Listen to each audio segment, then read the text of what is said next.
Sir, that man took my underwear. The 6-year-old's voice cut through the rumble of 12 Harley engines like a blade through flesh. Her bare feet were bleeding. Her pink dress was torn, and she was pointing a trembling finger at Daniel Titan Morrison, a 6'4" mountain of leather muscle and faded military tattoos. What happened next would destroy a predator's 20-year hunting streak. It would expose a network of monsters hiding in plain sight. And it would prove that sometimes the most dangerous-looking men in the room are exactly who you need when evil comes for your children. Subscribe now and comment your city below. This story needs to reach every parent, every grandparent, everyone who loves a child. Because what these bikers did next will restore your faith in humanity. The steel wolves had been riding for 6 hours straight when Titan called for the stop. 30 minutes, he said into his radio. Fuel up, grab food, stretch your legs. We roll at 4. 12 bikes pulled into the Crawford County Summer Festival parking lot, their engines growling in unison before falling silent one by one. The Tennessee heat was brutal, thick and wet, the kind that made leather stick to skin and tempers run short. Marcus Bear Johnson swung off his bike and groaned. Man, I'm getting too old for these memorial rides. You've been saying that for 10 years, Vincent Shadow Cruz shot back. And I've been right for 10 years. The men laughed, the easy humor of brothers who'd ridden together through worse than summer heat. They'd served together, bled together, buried friends together. The Steel Wolves weren't just a motorcycle club. They were family forged in fire. Titan didn't join the laughter. He stood apart, stretching his bad knee, the one that had taken shrapnel in Kandahar, and watching the festival crowd with eyes that never quite relaxed. Derek Blade Foster noticed. You good, Prez? Fine. You don't look fine. You look like you're scanning for hostiles. Old habits. Blade knew better than to push. Titan had demons that none of them fully understood. Something had happened 15 years ago before he founded the Steel Wolves. Something that had carved the warmth out of him and left behind this granite-faced leader who smiled rarely and trusted even less. The festival was in full swing. Families streamed past with cotton candy and corn dogs. Children shrieked on carnival rides. Country music blared from distant speakers. It was the kind of wholesome American scene that should have felt safe. But Titan had learned a long time ago that monsters didn't always look like monsters. Sometimes they looked like the friendly neighbor, the helpful stranger, the nice man with the kind smile. I'm gonna grab a funnel cake, Bear announced. Anyone want anything? Get me a lemonade, Shadow said. I'm not your waitress. You're whatever I need you to be, big man. More laughter, more brotherhood. The men began dispersing toward the food vendors, leaving Titan alone with his thoughts and his vigilance. That's when he saw her. The little girl came out of nowhere, running so fast her bare feet barely touched the ground. She was maybe 6 years old, blonde hair wild and tangled pink dress torn at the shoulder. Tears streaked her face. Her eyes were huge with terror, the kind of terror that Titan recognized instantly. He'd seen that look before. On soldiers. On victims. On his own daughter's face in the photograph that haunted his nightmares. The girl ran straight toward him, not away from him, and that fact alone made his blood run cold. A child that terrified should be running from strange men, not toward them, unless she was running from something worse. She stopped 3 feet in front of him, her small chest heaving, her whole body trembling like a leaf in a hurricane. Sir, she gasped. Sir, please. Titan dropped to one knee, bringing himself closer to her level. His voice came out softer than most people knew he was capable of. "Easy, sweetheart. Easy. What's wrong?" "That man!" She pointed back toward the festival, her finger shaking. "That man took my underwear." The words didn't register at first. They were too horrific, too impossible for a summer afternoon at a county fair. Then they hit him like a bullet to the chest. "Say that again." "He took them. From my backpack. I saw him do it." Bear had heard. He'd been walking toward the food vendors, but had stopped dead, his face going from relaxed to murderous in a heartbeat. Shadow heard too. So did Blade and the others. One by one the steel wolves turned, drawn by some instinct that something terrible had just landed in their midst. Titan kept his focus on the girl. "What's your name, honey?" "Lily. Lily Harper." "Okay, Lily. I need you to take a deep breath for me. Can you do that?" She tried. It came out shaky and broken, but she tried. "Good girl. Now tell me exactly what happened. Don't leave anything out." Lily's words tumbled out in a rush, punctuated by sobs. "I was waiting for my mommy and daddy by the lemonade stand. They went to look at the crafts. A man came up to me. He was nice. He had a nice suit, and he smiled a lot. He asked if I wanted cotton candy." Titan's jaw tightened. "Did you go with him?" "No, Mommy says never go with strangers." I said no. But then I had to go to the bathroom really bad, and he followed me. "Did he touch you?" "Lily, did he put his hands on you?" "No. But when I came out of the bathroom, I saw him. He had my backpack open. He was taking my extra underwear out and putting them in his pocket. He didn't see me watching. Then he walked away really fast." Bear had moved closer, his massive frame casting a shadow over them both. "Jesus Christ," he whispered. "There's more," Lily said, her voice dropping to barely a whisper. "He came back a few minutes later. He found me again by the snow cone stand." Titan's hands curled into fists. "What did he say?" "He said he'd be watching me. He said he'd come back for me later. He said—" Lily's face crumpled. "He said I was his special girl now." The temperature around them seemed to drop 20 degrees. Titan could feel the rage rolling off his brothers, could see it in the way Bear's hands shook, in the way Shadow's eyes had gone flat and dead. "Where are your parents, Lily?" "I don't know, I tried to find them, but there's so many people and I got scared, and then I saw your jackets." She pointed at the patch on Titan's vest, the one that showed a wolf standing guard over a child's silhouette. The words underneath read, "Guardians of the Innocent." "My teacher told us about you," Lily said. "She said if we're ever in trouble and we see that patch, those people will help us. She said the bikers protect kids." Something cracked inside Titan's chest, something that had been frozen for 15 years. He remembered a different girl. Same age, same blonde hair, same terrified eyes. His daughter, Emily.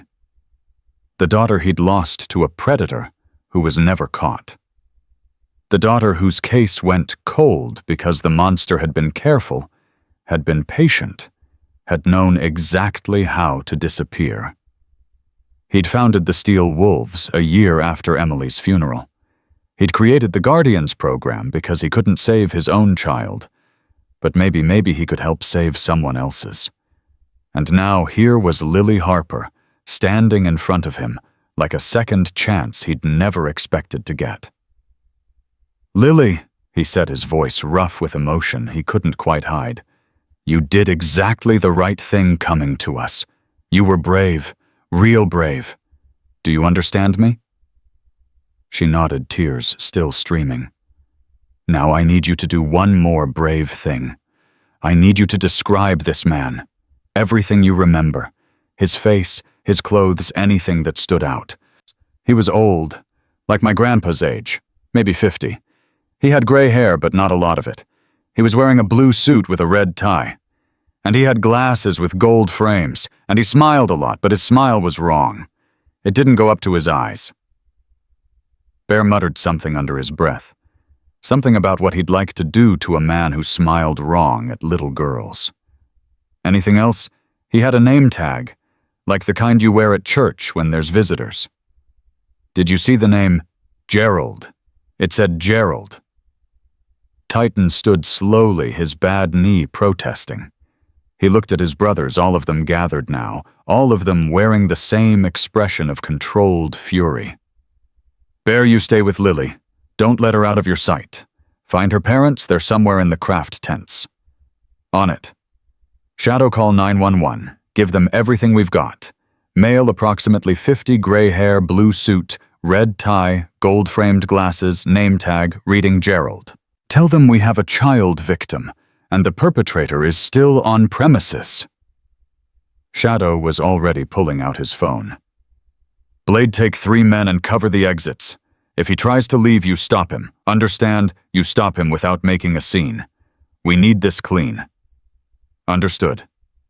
The rest of you spread out. Find this predator. Blue suit, red tie, gold glasses, name tag. Find him and keep eyes on him. Do not engage until I get there. I want to be the one who looks this monster in the face. The men dispersed instantly, moving with military precision through the festival crowd. Families parted around them, instinctively sensing the shift in energy, recognizing predators when they saw them. But these predators hunted a different kind of prey. Titan looked down at Lily one more time. Bear's going to take care of you. I promise you, Lily. I promise you on everything I am. We're going to find this man, and he's never going to hurt you or anyone else again. You promise? I promise. Bear stepped forward, his massive frame somehow managing to look gentle. He knelt down, bringing his scarred face level with Lily's. Hey there, little warrior. I'm Bear. You know why they call me that? Lily shook her head. Because bears protect their families. And right now, your family. You're safe with me. Nobody's getting anywhere near you. You understand?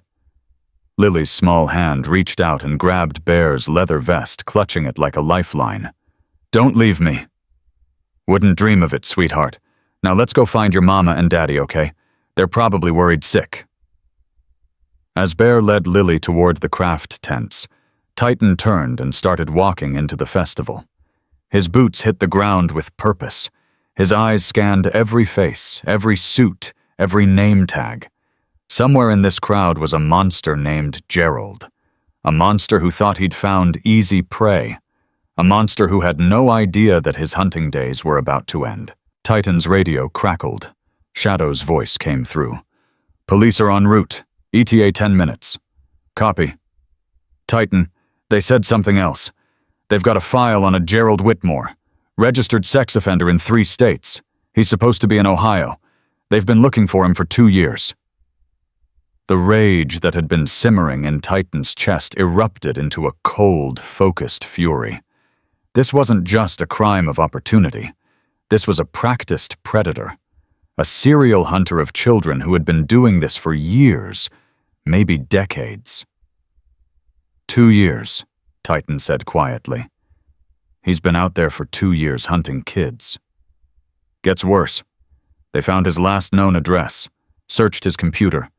He's connected to a network Titan, an online network of these sick bastards who share information about targets, about techniques, about how to avoid getting caught. How many victims? They don't know yet. Could be dozens. Titan kept walking, his jaw set like granite. Dozens. Dozens of children whose lives had been shattered by this one man. Dozens of families who would never be the same. And if the Steel Wolves hadn't stopped at this particular festival on this particular day, Lily Harper would have become victim number however many. Another statistic. Another ruined life. Another child who would spend years in therapy trying to understand why a stranger had chosen her for something so unspeakable. His radio crackled again. This time it was Blade. Got visual. Blue suit, red tie, gold glasses. He's near the petting zoo, Titan, watching the kids. Hold position. I'm coming to you. Titan picked up his pace, weaving through families and couples and groups of teenagers. People moved aside when they saw him coming, parting like water before the bow of a ship. His phone buzzed. A text from bear-found parents. Mother hysterical. Father wants blood. Keeping them with security until cops arrive. Good. The parents needed to know their daughter was safe, but they also needed to be kept away from Gerald Whitmore until the police could take custody. Titan understood the father's rage. He felt it himself, multiplied by 15 years of unresolved grief, but vigilante justice would only give this monster an escape route. No. Gerald Whitmore was going to face real justice, prison justice, the kind where men who hurt children didn't last long among the general population. He found Blade near the petting zoo, standing casually by a fence, pretending to watch the goats. But his eyes were locked on a figure 30 feet away. Blue suit, red tie, gold-framed glasses, a name tag that read, Gerald Whitmore, insurance consultant. The man was watching a group of children pet baby rabbits. His expression was pleasant grandfatherly, completely benign. Just a nice older man enjoying a day at the festival. But Titan saw what others couldn't. He saw the way Gerald's eyes lingered too long on certain children. He saw the subtle predatory awareness in the way the man positioned himself for easy approach and easier escape. He saw the monster hiding behind the mask. That's him, Titan said quietly. Confirmed. He's been circling this area for 10 minutes. Already talked to 3 different kids. Their parents, right there with them. He's not getting close enough to be obvious. Just watching. Choosing. Where's his car? East lot. Gray Honda Civic. Illinois plates. Anyone check it? Shadow did. Said there's a duffel bag in the back seat. Kids' clothes. Multiple sizes. Titan felt his hands curl into fists again. Kids' clothes. Trophies. Souvenirs from his victims. Okay, he said, forcing calm into his voice. Here's how this goes down. We approach casual friendly. I make contact. Keep him talking. Police should be here in 5 minutes. We just need to hold him until then. And if he runs, then we make sure he doesn't get far. But Blade no violence unless he forces it. This has to be clean. For Lily. For all the other kids he's hurt. They deserve to see him go to prison, not walk free because we gave his lawyer an excuse. Blade nodded, though his eyes said he'd rather break every bone in Gerald Whitmore's body. Titan took a deep breath and started walking toward the monster. Gerald turned as he approached, and Titan watched the man's expression cycle through several emotions in rapid succession. Surprise at being approached, wariness at Titan's size and appearance, calculation as he assessed the threat, and finally a forced friendly smile that didn't quite reach his eyes. "Can I help you?" Gerald asked. His voice was pleasant, warm, the kind of voice that probably put children at ease, the kind of voice that probably told them they were special, that this was their little secret that no one would believe them if they told. "Just admiring the festival," Titan said, keeping his tone conversational. "First time here. You local?" "Just passing through. Insurance conference in Nashville. Thought I'd check out the fair." "Nice day for it." "Beautiful day."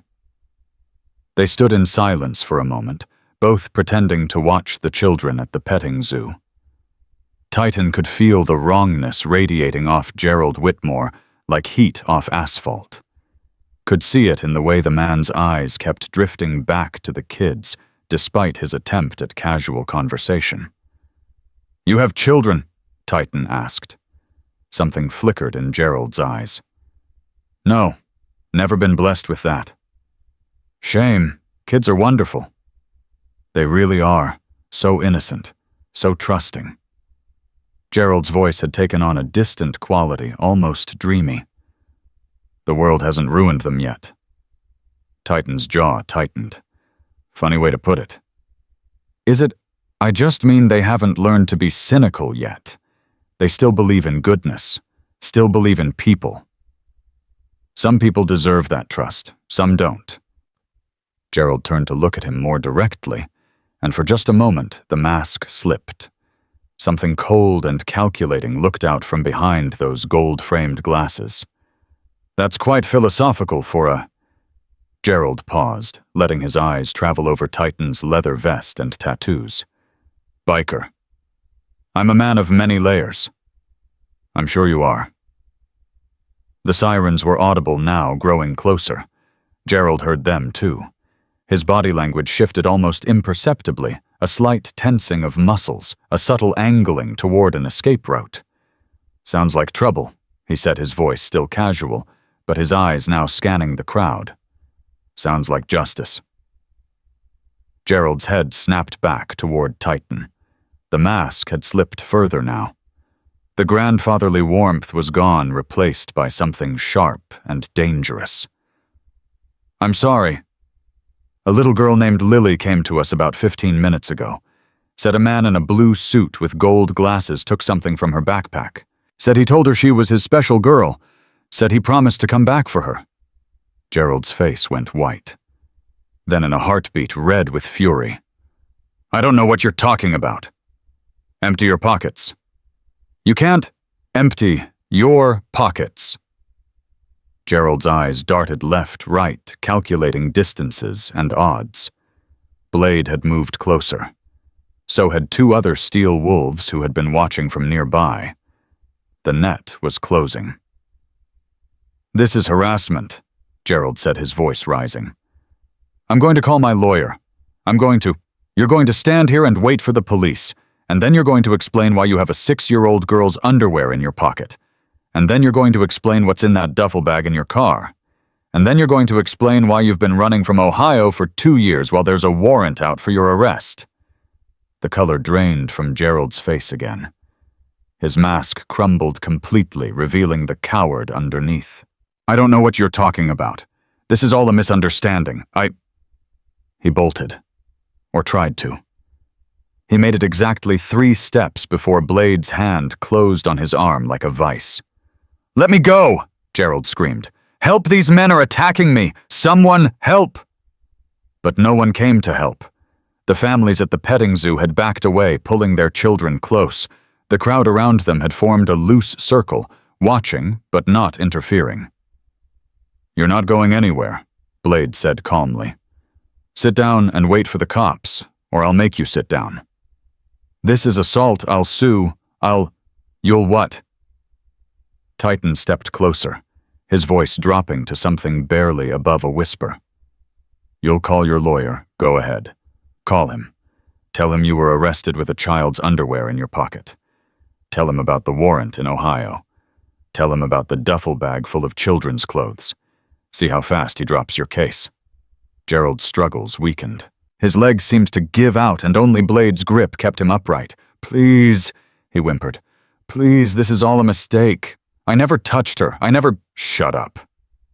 The police cruisers pulled into the parking lot, lights flashing. 4 officers emerged and made their way toward the commotion, hands on their weapons. There's your ride, Titan said to Gerald. Enjoy prison. I hear the other inmates have a special welcome for men who hurt children. Gerald Whitmore started crying then. Ugly, pathetic sobs that seemed completely disconnected from the monster he'd been minutes before. The mask was gone entirely now, leaving behind nothing but a broken predator caught in a trap of his own making. The police took over handcuffing Gerald with professional efficiency, while one officer took preliminary statements. Titan watched them pat Gerald down, watched them pull a wad of pink fabric from his right front pocket. Lily's underwear, the evidence that would send this monster away forever. Sir? A young officer approached, Titan notepad in hand. I need to get your statement. Daniel Morrison, president of the Steel Wolves MC. We were passing through, stopped for food. A little girl named Lily Harper ran up to us saying a man had stolen her personal items from her backpack. She gave us his description. We found him. We held him until you arrived. You didn't rough him up. Look at him, not a mark on him. We're not vigilantes, officer. We just believe in protecting children. The officer glanced at the Guardian's patch on Titan's vest and nodded slowly. I've heard about your program. It's good work. It's necessary work. Too many predators out there. Not enough people willing to do something about it. Well, you definitely did something today. That man has warrants in 3 states. There are families who've been waiting years for closure. Titan thought of Emily, of the closure he'd never gotten, of the monster who had taken his daughter and was still out there somewhere free and hunting. I'm glad we could help, he said quietly. Where's the girl Lily? With her parents at the security office. Her mother hasn't stopped crying.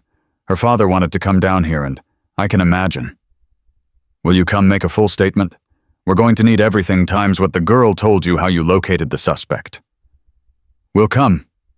All of us. Whatever you need.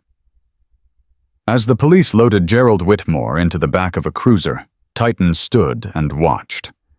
The man who had hunted children for decades looked small and pathetic. Now his blue suit rumpled his red tie askew. His gold glasses missing, they'd fallen off during his brief attempt to flee. This was the monster who had terrorized Lily Harper, who had stolen her innocence and tried to stake a claim on her future. And today, his hunting days were over. But as the cruiser pulled away, Titan couldn't shake the feeling that this wasn't the end. Gerald Whitmore was connected to a network, an organization of predators who shared information and techniques and targets. This was one monster caught. How many more were out there? His radio crackled. Bear's voice tight with emotion. Titan, you need to get to the security office. There's something you should see. What is it? Just come see for yourself. And brother, bring something to punch, because what I just found out is going to make you want to tear this whole damn festival down. Titan started walking toward the security office, his mind racing. What else had Gerald Whitmore done? And more importantly, who else was involved? The answers would take him to places darker than he'd ever imagined. And before this was over, the Steel Wolves would face a choice that would define everything they believed in. But that was tomorrow's battle. Today, a 6-year-old girl named Lily Harper was safe. And sometimes that had to be enough. Titan pushed through the crowd, his long strides eating up the distance between the petting zoo and the security office. His mind was still processing what had just happened. Gerald Whitmore in handcuffs, the pink fabric in his pocket, the warrant in 3 states, but Bear's words kept echoing in his head. Something you should see. Bring something to punch. What else could there possibly be? He found Bear standing outside the security trailer, his massive arms crossed over his chest, his face a mask of barely controlled rage. The big man had seen combat in Iraq. He'd watched friends die. He'd taken lives and lived with the weight of it. Titan had never seen him look this shaken. What is it? Bear didn't answer immediately. He just jerked his head toward the trailer door. Inside, but Titan, brace yourself. The security office was small and cramped, dominated by a desk covered in monitors showing feeds from cameras scattered around the fairgrounds. 2 young security guards stood against the far wall looking pale and sick. A female police officer sat at the desk, her face grim. And in the corner, huddled together on a small couch, sat Lily Harper and her parents. Lily's mother was holding her daughter so tight it looked painful. Her face was blotchy from crying mascara streaked down her cheeks. Lily's father stood behind them, one hand on his wife's shoulder, the other clenched into a fist that trembled with suppressed violence. But it was Lily who drew Titan's attention. The little girl looked up when he entered, and something in her expression shifted. Relief. Trust. The kind of absolute faith that children give to those who've proven themselves worthy of it. "Mr. Titan," she said softly. "Hey, little warrior." He managed a small smile. "You okay?" She nodded, then buried her face in her mother's chest. The police officer stood. "Mr. Morrison, I'm Sergeant Patricia Hayes. I need to show you something." Bear said it was bad. Bear was being generous. She led him to the desk and pulled up something on the main monitor. Security footage, time-stamped from earlier that day. "We pulled all the footage from the past 6 hours," Hayes explained, "looking for everything Gerald Whitmore did while he was here. And watch." She hit play. The footage showed Gerald entering the fairgrounds at 10:47 a.m. He walked slowly, casually stopping occasionally to look at vendor booths or watch carnival games. Normal behavior. Nothing suspicious. Then the pattern changed. "There," Hayes said, pointing. "See how he shifts direction." Gerald had stopped near the carousel. His head turned, tracking something. Someone, a child. "He follows that little boy for 8 minutes, Hayes said, her voice tight. "Gets within 10 feet 3 different times. Then the boy's father shows up and Gerald backs off." She fast-forwarded. "Here's another one. Little girl, maybe 7. He follows her from the snow cone stand to the restrooms, waits outside for 4 minutes. When she comes out with her mother, he leaves." Fast forward again. "And another, and another, and another."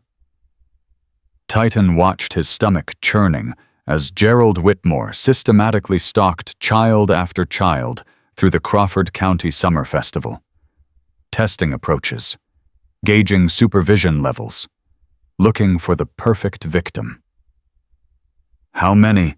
Titan asked, his voice barely above a whisper. 17 children. That we can identify." He approached and followed 17 different children over the course of 5 hours. "Jesus. It gets worse."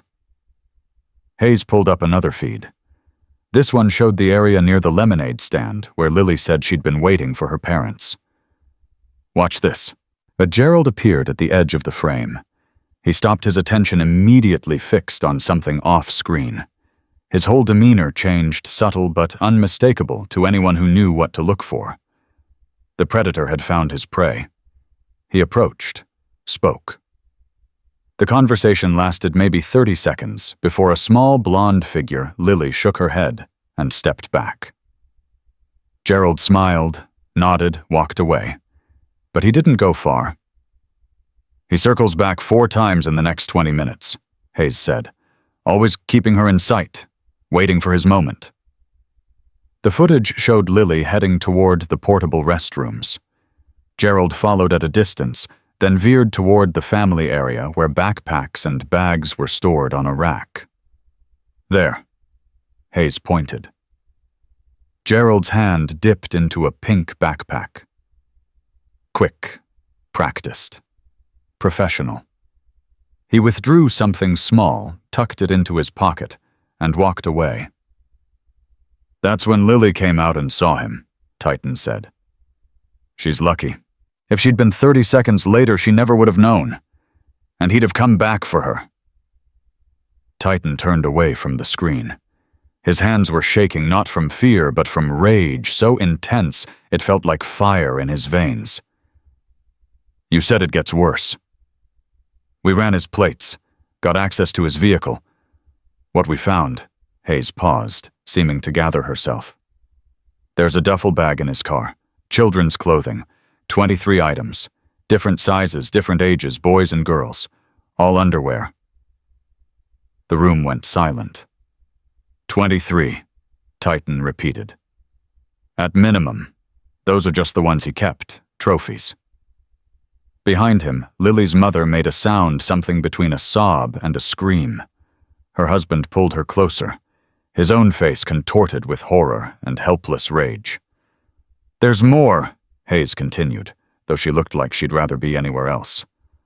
"His phone. We got a warrant expedited. He's connected to an online network, private forums where men like him share information, photos, videos, target profiles. Target profiles. Files on children they're interested in, physical descriptions, routines, where they live, where they go to school, how to approach them, how to isolate them." Titan felt the floor tilt beneath his feet. "Are you telling me there's a database of children these monsters are hunting?" "That's exactly what I'm telling you." How many children are in that database?" Hayes met his eyes, and in that moment Titan saw his own horror reflected back at him. Thousands. The word hung in the air like poison. "FBI is taking over," Hayes said. "This is bigger than anything we can handle locally. But Mr. Morrison, you and your men may have cracked open something massive today. Gerald Whitmore wasn't just a predator. He was part of a network, an organization. And now that we have his phone, his communications, his contacts, you can find the others. We can try." Titan turned back to look at Lily, the little girl who had run to strangers for help because her teacher had told her about a patch on a leather vest. The brave child who had probably just saved countless other children simply by speaking up. He walked over and knelt in front of her. "Lily, look at me."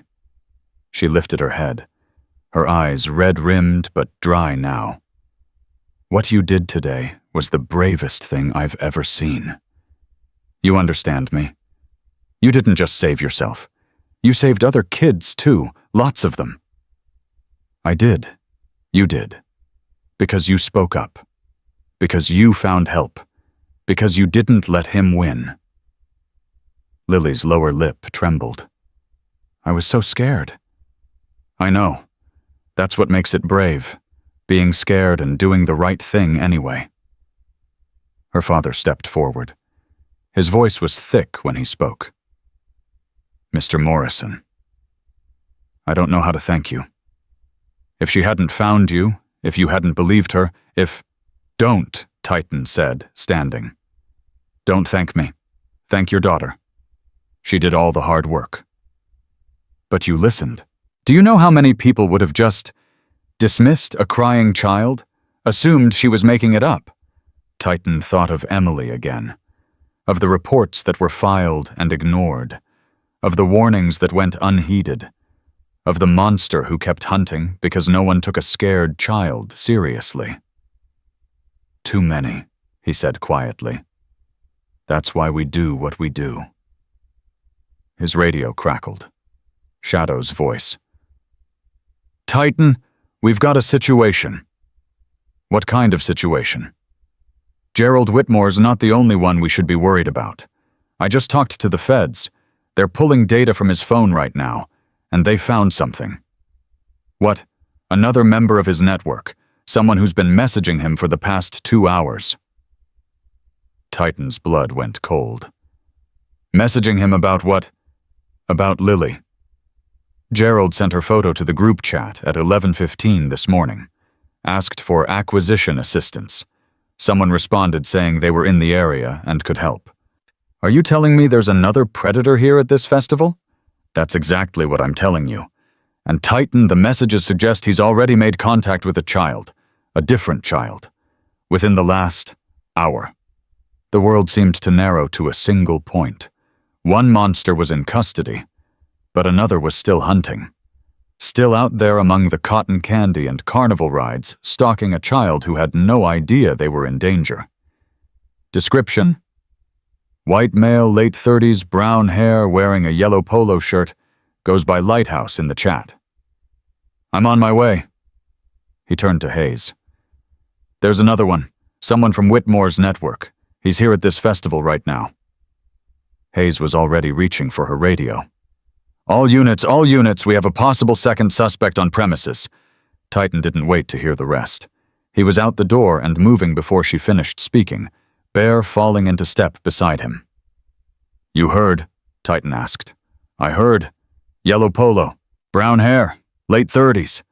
Let's find this bastard."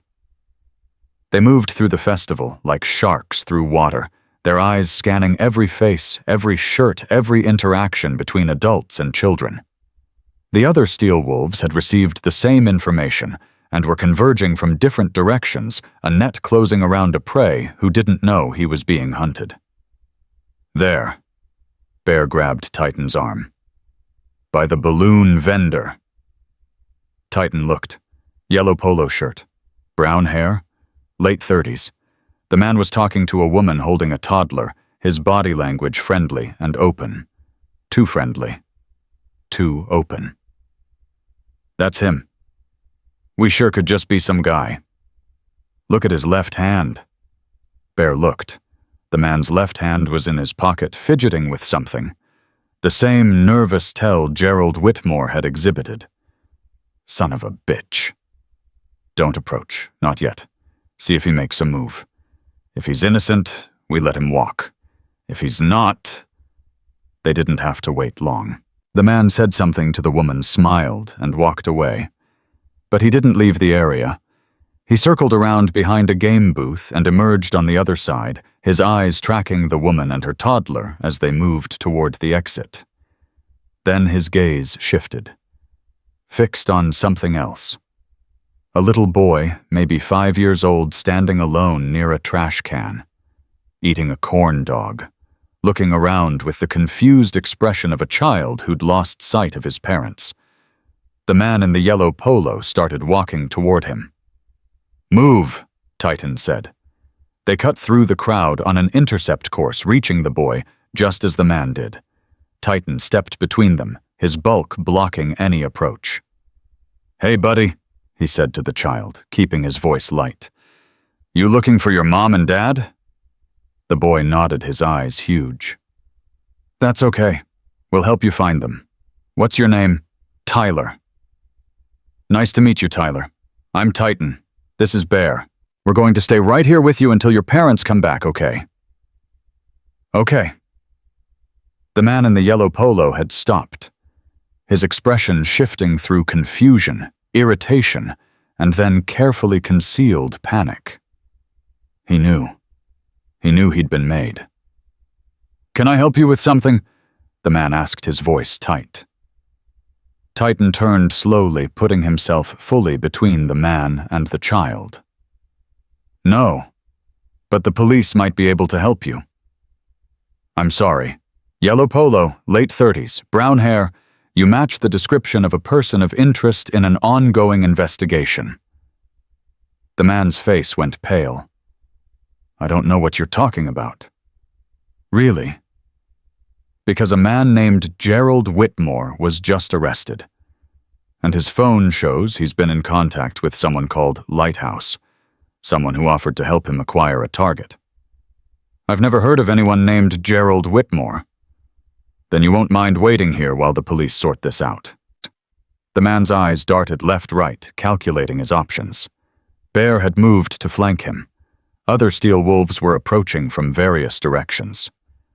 "This is insane," the man said, his voice rising. "I'm just here enjoying the fair. You can't detain me. This is harassment." "Then call a lawyer. But you're not leaving until the cops clear you." For a moment, the man seemed ready to argue. Then his shoulders sagged, and Titan saw resignation wash over his face. The same look Gerald Whitmore had worn when he realized the game was over. "You don't understand," the man said quietly. "You can catch me. You can catch Gerald. It doesn't matter. There are hundreds of us. Thousands. You'll never stop it. Maybe not all of it, but I'll stop you. And I'll stop the next one. And the one after that. One monster at a time." Police officers arrived within minutes, surrounding the man and taking him into custody. A search of his pockets revealed a phone with the private chat app, still open messages from Gerald Dayu visible on the screen. "Tyler!" A woman's voice cut through the noise. A young mother came running, scooping the little boy into her arms. "Oh my God, Tyler, I turned around for 1 second and you were gone." "I'm okay, Mommy. The big men helped me." She looked up at Titan, tears streaming down her face. "Thank you. Thank you so much. I don't know what would have happened if... Don't think about what would have happened. He's safe. That's all that matters." As the second predator was led away, Titan felt a hand on his shoulder. Bear, his face still grim, but something like satisfaction in his eyes. "2," Bear said. "2 of these bastards in one day. Doesn't feel like enough. It never does. But it's 2 who won't hurt anyone else. 2 more kids who get to grow up without that trauma." Titan nodded slowly. He thought of Lily safe with her parents, of Tyler back in his mother's arms, of the thousands of children in that database being hunted by monsters they'd never seen. "We need to do more," he said. "What do you mean, the Guardians program?" "It's not enough. We show up at events, we keep our eyes open, but we're reactive. We wait for something to happen before we act." "What are you suggesting?" Titan was quiet for a long moment, watching the police cruiser pull away with the second predator inside. "I don't know yet, but this network, this organization of monsters, they're organized. They share information, they coordinate, they protect each other. And maybe it's time we did the same thing, not just the Steel Wolves, all the clubs that run Guardians programs. What if we connected them? What if we shared information about predators, about patterns, about warning signs?" Bear's eyebrows rose. "You're talking about building our own network." "Why not? They've got one. Why shouldn't we?" "Because it's complicated. Because different clubs have different rules. Because some of them don't exactly get along." "Then we make them get along. For the kids. If a man like Gerald Whitmore can coordinate with predators in other states, why can't we coordinate with protectors in other states?" Bear was silent for a moment, considering. Then he nodded slowly. "It's not the craziest thing you've ever suggested." "What was the craziest? That time you wanted to ride through that hurricane in Alabama." Despite everything, Titan felt a ghost of a smile cross his face. That was character building. That was insanity. Same thing. They walked back toward the security office together, the festival continuing around them as if nothing had happened. Families laughed. Children played. Cotton candy melted in the summer heat. But Titan knew the truth now. Monsters walked among these families. They watched. They waited. They hunted. And until every last one of them was behind bars, his work wasn't done. His phone buzzed. "A text from Sergeant Hayes, FBI, wants to talk to you. They're saying your club might have connections that could help them crack this network open. Can you come to the station tonight?" he typed back. "We'll be there." Whatever came next, whatever this investigation revealed, the Steel Wolves would be part of it. Not as vigilantes, not as outlaws, as guardians. And God help any predator who crossed their path. The Crawford County Sheriff's Station was a squat brick building that looked like it hadn't been updated since the 1970s. Titan pulled his bike into the parking lot at 8:47 p.m., the rest of the Steel Wolves rumbling in behind him. The sun had set an hour ago, but the heat still clung to the pavement like a living thing. 2 black SUVs with federal plates sat near the entrance. The FBI had arrived. "You sure about this?" Bear asked, swinging off his bike. "Feds aren't exactly known for playing nice with motorcycle clubs. They need us. That changes the dynamic." "Does it?" Titan didn't answer. He was already walking toward the entrance, his boots heavy on the concrete, his mind racing through possibilities and implications. 2 predators caught in one day, a network of thousands, and now the federal government wanted to talk. Whatever came next, he knew one thing for certain: nothing would ever be the same. Sergeant Hayes met them at the door. "They're in the conference room. Fair warning, they've been reviewing the case files for 3 hours. They're intense." We can handle intense. She led them down a narrow hallway to a room barely big enough for the scarred wooden table at its center. Two people in dark suits stood when Titan entered. A woman in her 40s with gray-streaked hair pulled back in a severe bun. A man in his 50s with the weathered look of someone who'd spent too many years chasing monsters. "Mr. Morrison," the woman said, extending her hand. "I'm Special Agent Diana Reeves. This is Special Agent Marcus Cole. We lead the FBI's Crimes Against Children unit." Titan shook her hand, noting the firm grip and the sharp intelligence in her eyes. "What do you need from us? Straight to business. I appreciate that." Reeves gestured to the chairs. "Please sit. This is going to take a while." They sat. Bear positioned himself near the door, his arms crossed, his expression unreadable. The other steel wolves waited outside, but Titan knew they were alert, ready. Agent Cole opened a laptop and turned it to face Titan. "What you stumbled onto today isn't a random collection of predators. It's an organization. They call themselves the Lighthouse Collective." "Lighthouse," Titan repeated. That was the second man's screen name. It's their symbol, their philosophy. They see themselves as beacons guiding each other to what they want. Children. Children.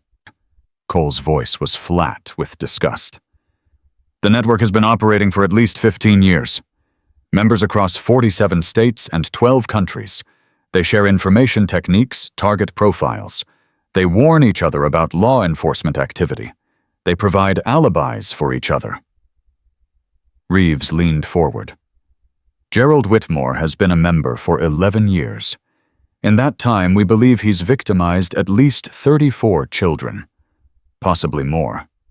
Titan felt his hands curl into fists beneath the table. 34.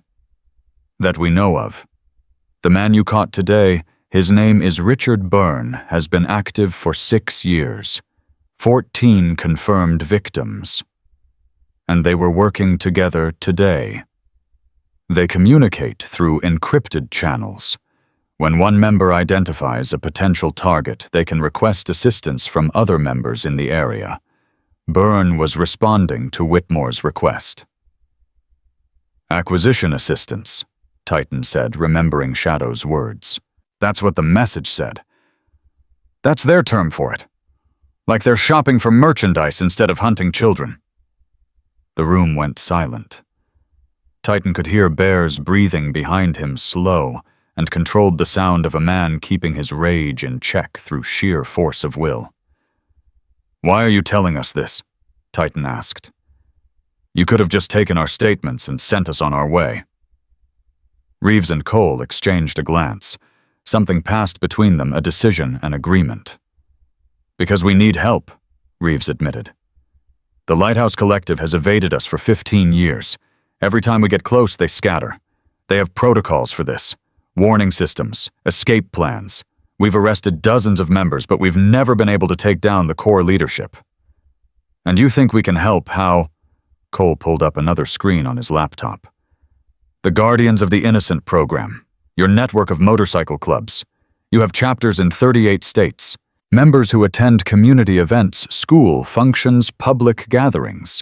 Members who watch and report. We're not spies. No, you're observers. And you've built relationships in communities that law enforcement never could. People trust you. They talk to you. Children approach you for help. Like Lily did today." "Exactly like Lily did today." Reeves leaned back in her chair. "We're proposing a partnership. Information sharing. When your members see something suspicious, they report it through a secure channel we'll provide. When we identify potential threats, we alert your chapters in those areas." Bear spoke for the first time. "You want to deputize a bunch of bikers? I want to use every resource available to protect children. The traditional approaches aren't working." 15 years, Agent Cole said. 15 years of this network operating, growing, hurting kids. If unconventional partnerships can make a difference, I'm willing to try. Her Titan was quiet for a long moment, processing. The offer was significant, unprecedented. It would change the nature of the Guardians program entirely.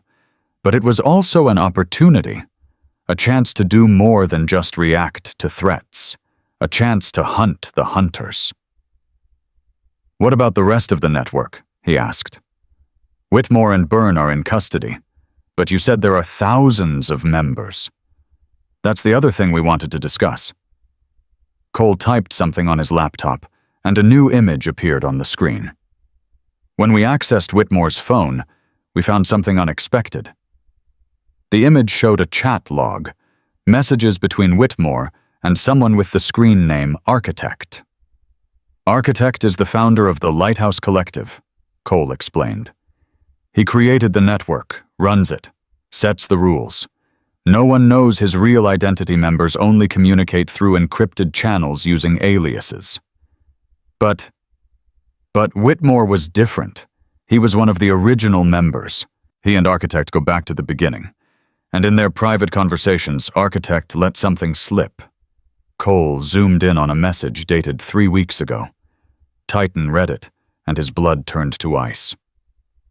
"The Tennessee expansion is going well. Our friend in Crawford County has been invaluable." "Crawford County," Titan said slowly. "That's here. Whitmore wasn't the only member of the network operating in this area. There's someone else. Someone Architect refers to as our friend. Someone who's been helping them establish a presence here." "Do you know who?" "Not yet. But we think it's someone local. Someone with access to children. Someone above suspicion." The implications hit Titan like a physical blow. A predator embedded in this community. Someone people trusted. Someone who'd been operating right under everyone's noses, helping monsters like Whitmore find victims. "How do we find them?" "That's where you come in." Reeves pulled out a folder and slid it across the table. "These are the profiles of every registered sex offender in Crawford County. Every person with a history of crimes against children. Every individual who's raised red flags but hasn't been charged." Titan opened the folder. Dozens of faces stared back at him. Men of all ages, all backgrounds, all positions in the community. Teachers, coaches, ministers, businessmen. "We need your people to watch them," Reeves continued. "Discreetly. Document their movements, their contacts, anyone they interact with regularly. We're looking for patterns, connections, anything that might lead us to Architect's friend. This is surveillance. This is protection. Every day that person remains free is another day they can hurt children. Another day they can guide predators like Whitmore to new victims." Titan stared at the faces in the folder. One of these people, maybe more than one, was part of the network. Part of the machine that had been grinding up children for 15 years. He thought of Lily, of her terrified eyes and trembling voice, of the words that had changed everything. "Sir, that man took my underwear." He thought of Emily. "I need to ask you something," he said quietly. Reeves nodded. "Go ahead." 15 years ago, a girl named Emily Morrison was abducted from her home in Arkansas. She was 6 years old. Her case was never solved. The agent's expressions shifted. Recognition dawned in Reeves's eyes. "Your daughter," she said softly. "My daughter. I've spent 15 years trying to find the man who took her. 15 years hitting dead ends and cold trails. 15 years knowing he was still out there, still hunting." "Mr. Morrison. Was he part of this network? Was the man who killed my daughter a member of the Lighthouse Collective?" The silence stretched. Cole and Reeves exchanged another glance, and this time Titan saw something that made his heart stop. They knew something. "We don't know for certain," Cole finally said. "But 6 months ago we recovered a server used by the network. It contained archives going back almost 2 decades, case files, reports, discussions about acquisitions, that matched dozens of unsolved cases across the country, including Emily's. There was a discussion thread from 15 years ago, a member in Arkansas asking for advice on surveillance techniques for a residential target. The timeline matches, the location matches, but we can't prove a direct connection without more evidence. Titan's hands were shaking now. 15 years of grief and rage and guilt, all of it suddenly focused on a single point. The network. The Lighthouse Collective. The monsters who had taken his daughter. Give me the name. We don't have a name. The member who posted those messages used an alias Shepard. We've never been able to identify him. But Mr. Morrison... Cole leaned forward, his voice intense. If Shepard is still active, if he's still part of the network, then the information we're gathering now could lead us to him. The partnership we are proposing, it could be the key to finding your daughter's killer. The room seemed to spin. Titan gripped the edge of the table, anchoring himself to reality. For 15 years he'd searched. For 15 years he'd failed. He'd founded the Steel Wolves to give meaning to his pain. He'd created the Guardians program because he couldn't save Emily, but maybe he could save other children. And now suddenly, impossibly, there was hope. "I'm in," he said. "Whatever you need, we're in." Bear's hand landed on his shoulder, steadying him. "Titan, we're in," he repeated. "All of us. Every chapter. Every rider. If this network took Emily, then I'm going to tear it apart piece by piece until I find the man who killed her, and I'm going to make sure he never hurts another child again." Reeves nodded slowly. "Then let's get to work." The next 3 hours were a blur of planning and coordination. Secure communication channels were established. Contact protocols were defined. Target profiles were distributed to Steel Wolves members across the state. By midnight, the framework for the partnership was in place. And Titan had a new mission, not just protecting children, but hunting the hunters. As they walked out of the station, Bear pulled Titan aside. "You okay, brother?" "No, but I will be. This thing with Emily, it could consume you. You know that, right? It already has. For 15 years it's been eating me alive, but now I have a direction, a target, something to do besides just survive the guilt. And if we don't find him, this Shepard." Titan looked up at the stars, countless points of light in the darkness. "Then at least I'll know I tried everything, that I didn't give up, that I fought for her until the end." His phone buzzed, a text from an unknown number. "You're making a mistake. We know who you are. We know where you ride. Back off now or you'll regret it." He showed it to Bear. The big man's expression hardened. "Looks like we got their attention." "Good." Titan pocketed the phone. "I want them scared. I want them looking over their shoulders. I want them to know that we're coming for them, and we're not going to stop until every last one of them is in prison or in the ground. That's not a threat you can back up alone. I'm not alone. I've got 11 brothers here and thousands more across the country, and now I've got the FBI." He started walking toward his bike. "The Lighthouse Collective has been operating in the shadows for 15 years. It's time someone turned on the lights." 3 days later, Titan stood in the Crawford County Community Center, facing a crowd of nearly 200 people. Word had spread about what happened at the festival. About Lily Harper. About the bikers who had protected her. About the predators who had been caught. The town wanted answers. They wanted to understand how monsters had walked among them without anyone noticing. They wanted to know what they could do to protect their children. Titan had agreed to speak despite his natural aversion to public attention, because the message was more important than his comfort. "I'm not going to stand up here and tell you everything is fine," he began, his voice carrying through the crowded room. "Everything is not fine. 2 men were arrested at your festival, men who came here specifically to hunt your children, and one of them had been doing it for over 20 years. Murmurs rippled through the crowd. Parents clutched their children closer. Grandparents exchanged worried glances. But here's the thing, those men didn't look like monsters. They looked like regular people. Gerald Whitmore wore a nice suit and a friendly smile. Richard Byrne looked like someone's neighbor. That's how they operate. That's how they've always operated. "So how do we protect our kids?" a woman called out. "How do we know who to trust?" You teach them to speak up. You teach them that if something feels wrong, it probably is.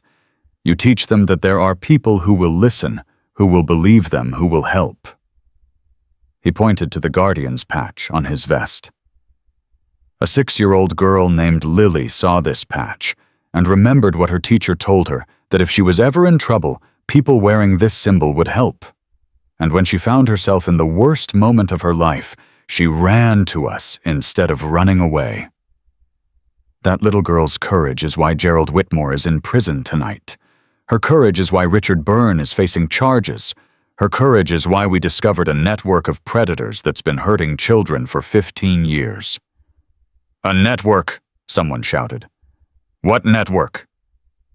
Titan took a breath. He'd discussed this with the FBI. They'd agreed that controlled disclosure might help, might encourage other victims to come forward, might pressure the network into making mistakes. The men who were arrested are part of an organization. They share information about children. They help each other find victims. They've been operating across the country for years. The room erupted. Shouts of outrage, cries of fear, parents demanding to know if their children were safe. Titan raised his hand, and slowly the noise subsided. "I know this is scary. It should be scary. But being scared doesn't help your children. Being vigilant does. Being educated does. Being willing to listen to your kids when they tell you something isn't right, that's what makes the difference."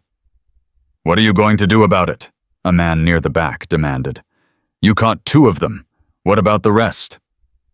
"We're working with law enforcement to identify and arrest every member of this network.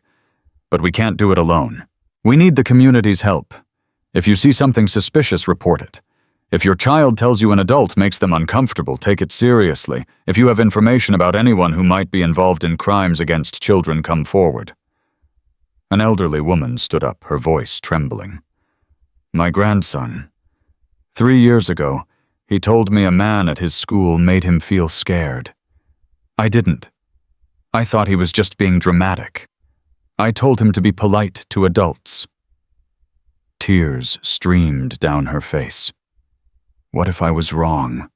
What if I ignored something I shouldn't have? Titan stepped down from the small stage and walked to her. He took her hands in his, this grandmother shaking with guilt and fear. "Ma'am, you didn't know. None of us knew how organized these monsters were, how careful, how practiced at hiding. But now you know, and now you can act differently. What do I do? You talk to your grandson. You ask him about that man. You listen to whatever he tells you, no matter how uncomfortable it makes you feel. And then you call the number on those flyers we're handing out." He turned back to the crowd. "That's what we all do. We start listening. We start watching. We start protecting our kids with the same dedication that these predators use to hurt them." The meeting went on for another 2 hours. Questions were asked and answered. Fears were addressed. Plans were made. By the end, something had shifted in Crawford County. The shock and horror had transformed into something else: determination. Resolve.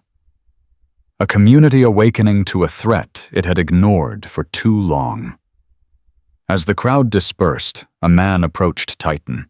Late 50s, well-dressed, silver hair and an expensive watch. He extended his hand with a politician's practiced smile. "Mr. Morrison, I'm Warren Fitzgerald. I'm on the county commission. I wanted to thank you for everything you've done." Titan shook his hand. just doing what needed to be done. Still, it's remarkable. 2 predators caught in a single day. And now this partnership with the FBI. Fitzgerald shook his head. You've accomplished more in a week than our local authorities have in years. The threat required a serious response. Indeed it did. I'd love to discuss ways the county can support your organization going forward. Perhaps dinner sometime. I know several business leaders who'd be interested in contributing to your cause. Something about Fitzgerald's manner set off alarms in Titan's head. The smile that didn't quite reach his eyes. The questions that seemed designed to extract information rather than express genuine interest. I appreciate the offer. Let me think about it. Of course. Here's my card. Fitzgerald pressed a business card into Titan's hand. Call any time. And Mr. Morrison, be careful. Men who hunt predators sometimes become targets themselves. He walked away before Titan could respond. Bear appeared at Titan's elbow. Who was that county commissioner, Warren Fitzgerald? He seemed friendly. Too friendly. Titan stared at the business card. Run a background check on him. Full workup. Everything you can find. You think he's involved? I think someone in this community is helping the network. Someone with access. Someone above suspicion. He pocketed the card. And I think we just got our first real lead. His phone buzzed. Another text from the unknown number. Last warning. Walk away. The children you're trying to save will suffer if you don't. Titan showed it to Bear, then typed a response. No. Come and get me. He hit send and looked up at the community center where families were still filing out into the night holding their children close, finally understanding the danger they faced. The Lighthouse Collective had threatened him, had threatened the children he was trying to protect. That was their mistake, because now it wasn't just about justice. It wasn't just about finding Emily's killer. It was about protecting every child in this town, in this state, in this country, from monsters who had operated in darkness for far too long. And Titan would burn down everything they'd built to do it, whatever it cost. Bear's background check on Warren Fitzgerald came back 3 days later, and it changed everything. You need to see this. Bear dropped a folder on the table in front of Titan. They were in the back room of a diner on the outskirts of Crawford County, the kind of place where nobody asked questions, and conversations stayed private. Titan opened the folder. The first page was a standard biographical summary. Warren Fitzgerald, age 58. County Commissioner for 12 years. Married, twice divorced, twice. No children. Owner of Fitzgerald Properties, one of the largest real estate companies in the region. Keep reading, Bear said. The second page listed Fitzgerald's property holdings, commercial buildings, residential complexes, vacant lots, and one property that made Titan's blood run cold. He owns the building where Gerald Whitmore was staying. Not just that building. He owns 6 properties that have been rented to registered sex offenders over the past decade. 6 different predators, all living in buildings owned by Warren Fitzgerald. Titan looked up. Could be coincidence. Property owners don't always know who their tenants are. That's what I thought. So I dug deeper. Bear pulled out another sheet. Fitzgerald's company has a subsidiary, a property management firm that handles rentals for high-risk tenants. They specialize in finding housing for people who have trouble renting through normal channels. Sex offenders, among others. But here's the thing, the subsidiary isn't just finding them housing. It's providing them with references, fake employment histories, documentation that helps them pass background checks for jobs near schools, churches, community centers. The implications hit Titan like a freight train. He's not just housing them, he's helping them hide. It gets worse. Bear's voice was grim. I found financial records, payments from Fitzgerald to offshore accounts that trace back to the same servers the FBI identified as belonging to the Lighthouse Collective. He's funding them. He's one of them, Titan. Warren Fitzgerald isn't just architect's friend in Crawford County. Based on the money trail, he might be architect himself. Titan stared at the documents, his mind racing. The county commissioner. A man who'd shaken hands with parents and promised to keep their children safe. A man who attended church every Sunday and donated to children's charities. A monster hiding in plain sight. Does the FBI know? I sent everything to Agent Reeves an hour ago. She's getting warrants now. How long? She said 48 hours minimum. They need to build an airtight case. Fitzgerald has lawyers' connections, resources. If they move too fast, he could walk on a technicality. 48 hours. That's 48 hours he could use to destroy evidence, warn his network, disappear. I know, but what's the alternative? We can't just grab him off the street. Titan's phone buzzed. A text from Shadow. Something's happening at the Harper house. You need to get here now, his stomach dropped. Lily.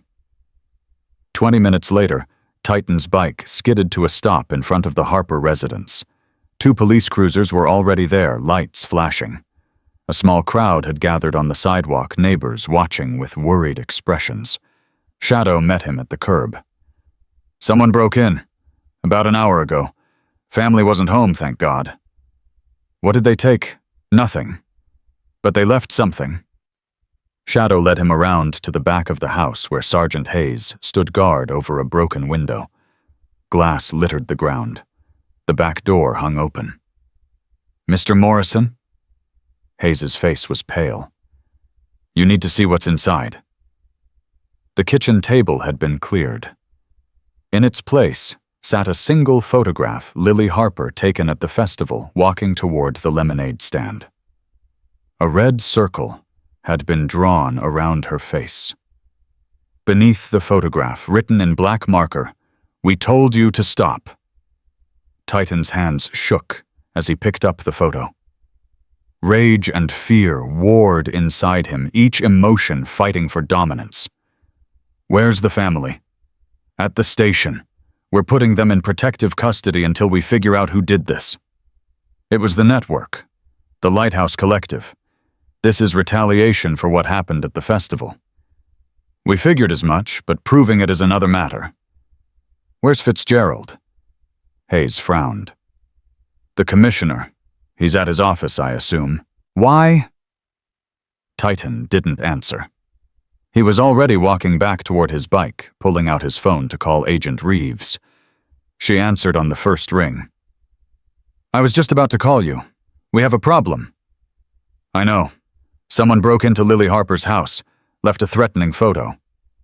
It's worse than that. 3 other families have been targeted in the past hour. Families whose children were among the 17 Gerald Whitmore, stalked at the festival. What? Threatening messages, vandalism. One family found a dead animal on their porch with a note that said, "This could be your child." The network isn't just retaliating against you, Mr. Morrison. They're terrorizing everyone who might cooperate with our investigation. You need to move on, Fitzgerald. Now. Tonight. We're not ready. The warrants. People are in danger. Children are in danger. If you wait 48 hours, someone's going to get hurt. The line was silent for a long moment. Then Reeves sighed. I'll see what I can do. But Morrison, do not confront Fitzgerald yourself. If he is architect, he's dangerous. More dangerous than anyone we've encountered in 15 years of investigating this network. I understand. Do you? Because I've read your file. I know what happened to your daughter. I know you've been waiting 15 years for a chance at the man responsible, but if you go after Fitzgerald before we're ready, you could destroy our entire case.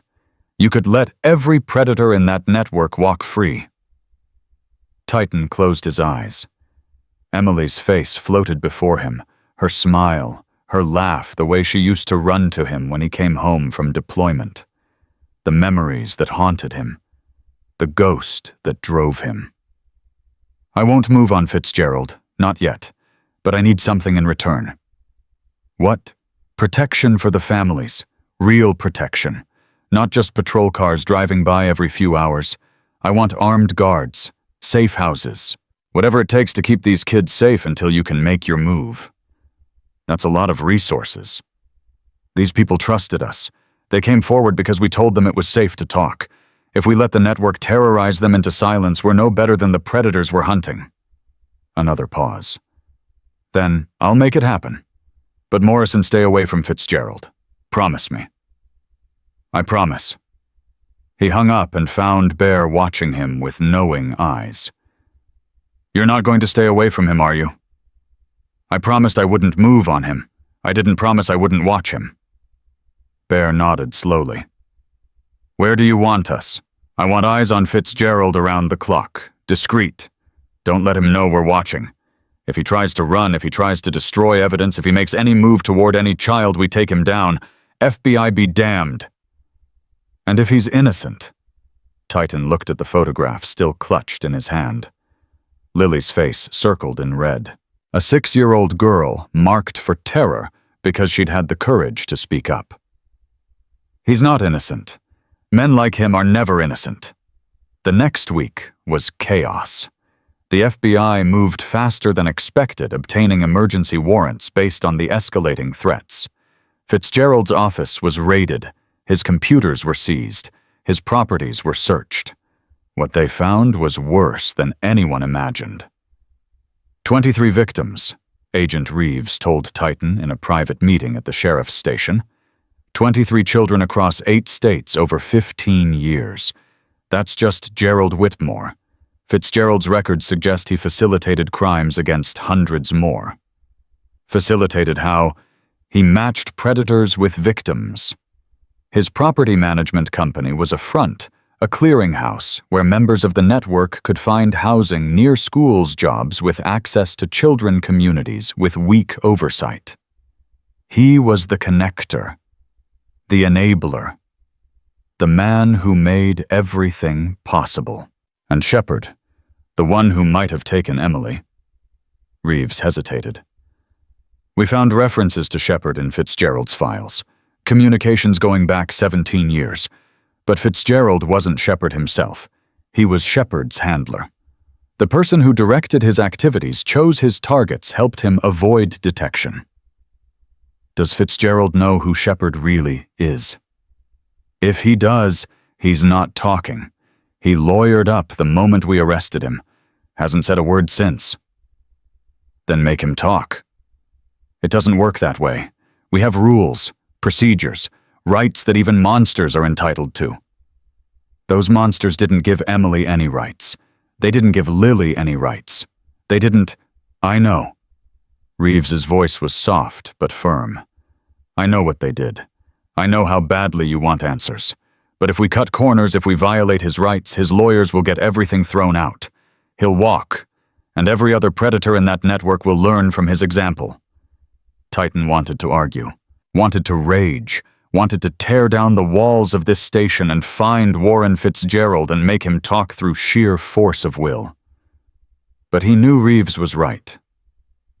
The law was slow and imperfect, and often felt like it protected the guilty more than the innocent. But it was all they had. What happens now? Now we build our case. Fitzgerald will be arraigned tomorrow. The evidence we have is enough to hold him, but the trial could take months, maybe years. During that time, we'll keep working the network, keep identifying members, keep building toward the day when we can take down the whole organization. And Shepard, I won't stop looking. I promise you that. It wasn't enough. It would never be enough. But for now, it was all Titan could hold on to. The community meeting 2 days later drew 3 times as many people as the first one. The news about Fitzgerald had spread like wildfire. The county commissioner, a pillar of the community, revealed as a monster who had spent decades helping predators hurt children. People were angry, scared, looking for someone to blame. And not all of them blamed the predators. This is your fault. A man near the front of the room stood up, pointing at Titan. You brought this attention to our community. You stirred up trouble that should have been left alone. Now we've got FBI agents crawling all over town, reporters calling our homes, our children afraid to go outside. Your children should be afraid, Titan replied calmly. Not of strangers, but of the people who were hurting them right under your noses. Vigilante nonsense. You're not cops. You're not FBI. You're a bunch of thugs on motorcycles who think you can play hero.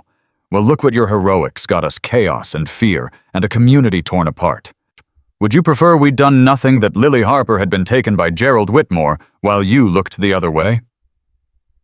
The man's face reddened. That's exactly what you mean.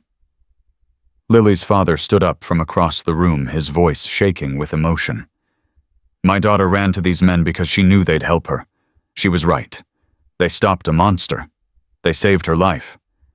And if that makes your life uncomfortable for a while, tough. Murmurs of agreement rippled through the crowd. The angry man sat down, still fuming, but outnumbered. Titan stepped forward. I understand this is hard. I understand you're scared and angry and looking for answers. But the enemy isn't the people who exposed the truth. The enemy is the network of predators that's been operating in the shadows for years. The men who hurt your children, the man who helped them do it. How do we know it's over? A woman asked. How do we know there aren't more like Fitzgerald still out there? There probably are. That's the ugly truth. The Lighthouse Collective has members across the country. We've arrested 2 here, but the network is still active, still dangerous. So what do we do? You stay vigilant. You watch for warning signs. You teach your children to speak up when something feels wrong. And you support the people trying to bring these monsters to justice. Like your motorcycle club. Like anyone willing to stand between predators and children. We're not perfect. We're not law enforcement. But we're here, and we're not going anywhere. After the meeting, a woman approached Titan. She was in her 30s with tired eyes and the drawn look of someone who hadn't slept in days. Mr. Morrison, my name is Sarah Chen. I need to talk to you. What about Gerald Whitmore? Her voice broke slightly. My son. 8 years ago. My son was one of his victims. Titan felt his chest tighten. I'm sorry. I always knew he was out there somewhere. The man who hurt my boy. I never thought I'd get answers. And then I saw the news. Saw his face. Saw that someone had finally stopped him. Tears streamed down her face. I needed to thank you. To tell you that what you did, it matters. Maybe not to anyone else, but to me, to my son, it matters. Your son? How is he? He's 22 now, in therapy, struggling, but alive, surviving. She grabbed Titan's hand. That's because of you. Because you believed a little girl. Because you didn't look the other way. Over the next hour, 7 more families found Titan. 7 more parents whose children had been victimized by Gerald Whitmore or others like him. 7 more stories of pain and survival and desperate gratitude. By the end, Titan felt hollowed out, exhausted by the weight of all that suffering. Bear found him sitting alone behind the community center, staring at nothing. Heavy night. Heavier than I expected. That woman, Sarah Chen. Her son was Whitmore's first confirmed victim. I know. 8 years old, same age as Lily. Bear sat down beside him. I've been thinking about Emily. Titan stiffened. Don't. I have to. Because I knew her too. I remember her birthday parties, her laugh, the way she used to call me Uncle Bear, even though I'm not her uncle. His voice roughened. She deserved better. They all deserved better. I know. But Titan, what you did today, what you've been doing for 15 years, it helps. Maybe not enough, maybe never enough. But it helps. Every child we protect is a child who gets to grow up. Every predator we stop is one less monster in the world. It doesn't bring her back. No, nothing will. But it honors her memory. It gives her death meaning. And I think if Emily could see you now, she'd be proud. Titan felt tears sting his eyes. He blinked them back, but his voice came out rough. I miss her every day. I know you do. When I saw Lily at the festival, standing there terrified, asking for help, for a moment I saw Emily. I saw my daughter asking me to save her, asking me to be the father I couldn't be 15 years ago. You couldn't have saved Emily. You weren't there. You were overseas, serving your country. I should have been there. You were where duty put you. The man who took Emily, he's the one who failed her, not you, never you. They sat in silence for a long moment. The night was quiet now. The crowd dispersed the chaos of the past week, settling into something almost peaceful. Then Titan's phone buzzed. A text from Agent Reeves Fitzgerald is talking. He's giving up names. Get to the station now. You'll want to hear this. Titan stood so fast he nearly tripped. Fitzgerald broke. What? He's cooperating. He's naming names. Titan was already moving toward his bike. This could be it, Bear. This could be everything we've been waiting for. They arrived at the station 20 minutes later. Reeves met them at the door, her expression a mixture of exhaustion and barely contained excitement. He started talking 2 hours ago. His lawyers tried to stop him, but he said he wanted to clear his conscience. What's he saying? Everything. Names, locations, methods. He's given up 12 members of the network so far, including 3 we didn't know about. And Shepard? Reeves's expression shifted. Something complicated flickered across her face. That's why I called you in person. Morrison. Fitzgerald confirmed that Shepard is real, that he was one of the network's most prolific members, and he confirmed something else. What? Shepard retired 5 years ago, stopped hunting, dropped off the grid. She paused. But before he retired, his last confirmed victim was a 6-year-old girl in Arkansas, 15 years ago. Emily. The world seemed to tilt. Titan grabbed the doorframe to steady himself. Does he know where Shepard is? He says no. Claims Shepard went dark completely. Changed his identity. Disappeared. Reeves took a breath. But there's something else. Something I need to show you before we go any further. She led him to a small room where a television monitor displayed a paused video feed. Fitzgerald sat in an interrogation room, looking smaller and older than he had at the community meeting. His expensive suit was rumpled. His silver hair was disheveled. His eyes were red-rimmed. This is from an hour ago, Reeves said. She pressed play. On the screen, Fitzgerald leaned forward. You want to know about Shepard? I'll tell you about Shepard. He was the best, the most careful, the most patient. 20 years of hunting and not a single arrest, not a single close call. He was a ghost. The interrogator's voice came through the speakers. How did he avoid detection for so long? Fitzgerald laughed bitterly. Because nobody suspected him. He wasn't some creep lurking in playgrounds. He was a family man, respected in his community, active in his church, the kind of person parents trusted with their children. Do you know his real identity? I know what he told me. Whether it was true... Fitzgerald shrugged. He said he had military background. Special forces, maybe. Said he learned patience and discipline in the service. Said he applied those skills to his... hobby. Titan's blood ran cold. Military background. Special forces. Patience and discipline. Did he ever mention specific victims? He kept trophies. Not physical ones too risky. Photographs. Videos. He had a collection going back decades, hundreds of children. What happened to the collection? He told me he destroyed it when he retired. Said he was done. Said he'd found something better than hunting. What did he find? Fitzgerald's smile turned cruel. A family. He got married 5 years ago. Had children of his own. He said he didn't need to hunt anymore because he finally had what he really wanted. Reeves paused the video. Titan couldn't breathe. Couldn't think.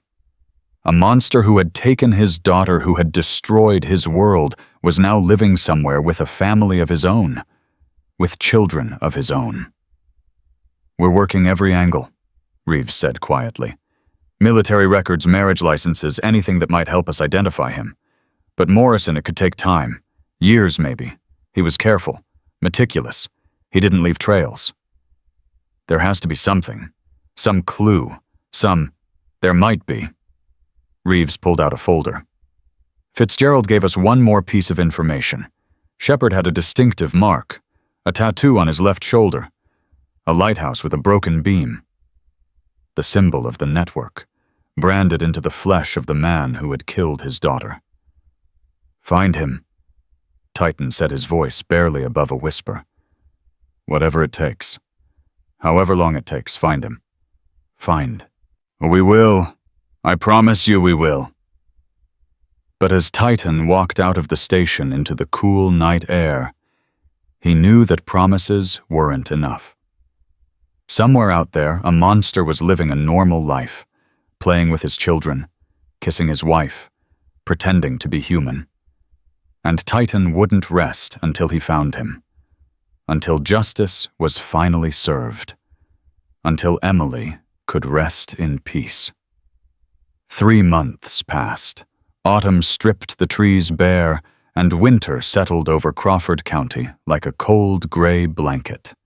And through it all, the investigation continued. Titan stood in the back of the courtroom when the judge delivered Gerald Whitmore's sentence. 45 years. No possibility of parole. The number echoed through the chamber like a thunderclap. Whitmore didn't react. He sat slumped in his chair, staring at nothing, a broken man who had finally run out of victims and excuses. His lawyer whispered something in his ear, but Whitmore just shook his head slowly. In the gallery, Sarah Chen wept openly. Her son, now 22, sat beside her, with his arm around her shoulders. His face was wet, too, but there was something else in his expression. Relief. Closure. The beginning of peace. Lily Harper wasn't there. Her parents had decided she was too young to witness the proceedings, but Titan had promised to tell her the outcome. 45 years, he said into his phone as he walked out of the courthouse. He'll die in prison. On the other end of the line, Lily's voice was small but steady. Good. How are you feeling, little warrior? Better. I had a nightmare last night, but Mommy said that's normal. She said the nightmares will go away eventually. Your mommy is right. They do go away. It just takes time. Mr. Titan. Will you come visit soon? I made you a drawing. It's you and Bear and all the other bikers. You're wearing capes like superheroes. Despite everything, Titan smiled.